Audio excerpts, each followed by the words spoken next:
Hello friends, मैं हूं advocate कविता चौरान, matrimonial cases expert. दोस्तों, इस वीडियो में हम बात करेंगे जो महिला बिना शादी किए किसी पुरुष के साथ लिव इन रिलेशनशिप में रहती है तो उसको क्या कानूनी अधिकार प्राप्त हैं।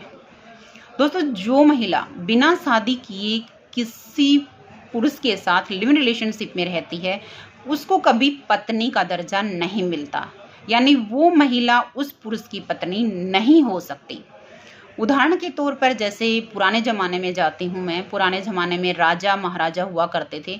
उसकी एक रानी थी जिसको कानूनी दर्जा प्राप्त था और उसके बाद वो बहुत सारी औरतों को अपने पास रखते थे जिसे दासी कहा जाता था या उसे रखेल कहा जाता था। तो वही दर्जा लिव इन रिलेशनशिप में रहने वाली महिला को प्राप्त है। कानून में लिव इन रिलेशनशिप में रहने वाली महिला को कोई कानूनी दर्जा प्राप्त नहीं है। अब सेकंड आता है प्रॉपर्टी में राइट। अगर कोई महिला किसी शादीशुदा व्यक्ति के साथ लिव इन रिलेशनशिप में रहती है और उस व्यक्ति ने अपने पहले वाली वाइफ को तलाक नहीं दिया है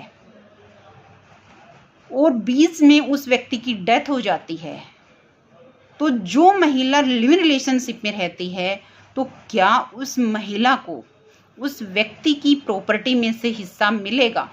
नहीं। जो महिला लिव इन रिलेशनशिप में रहती है पहली पत्नी के होते हुए उस महिला को उस व्यक्ति की प्रॉपर्टी में कोई हिस्सा नहीं मिलेगा। अब थर्ड आता है मेंटेनेंस। जो महिला लिव इन रिलेशनशिप में रहती है क्या उसको मेंटेनेंस का अधिकार प्राप्त है? हाँ।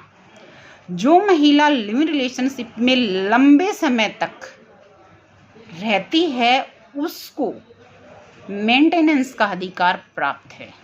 वो मेंटेनेंस का अधिकार बीएनएसएस में नहीं है, वो मेंटेनेंस का अधिकार सिर्फ डीवी एक्ट में है। डीवी एक्ट में मेंटेनेंस के लिए पत्नी होना जरूरी नहीं है।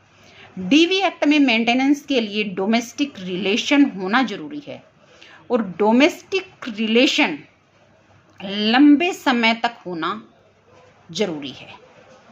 जैसे जो महिला किसी पुरुष के साथ लिव इन रिलेशनशिप में 6 महीने, साल या इससे ज़्यादा रहती है तो उससे डोमेस्टिक वायलेंस एक्ट में मेंटेनेंस का राइट है, यानी मेंटेनेंस का राइट उसी महिला को प्राप्त है जो उसके साथ डोमेस्टिक रिलेशन में रहती है।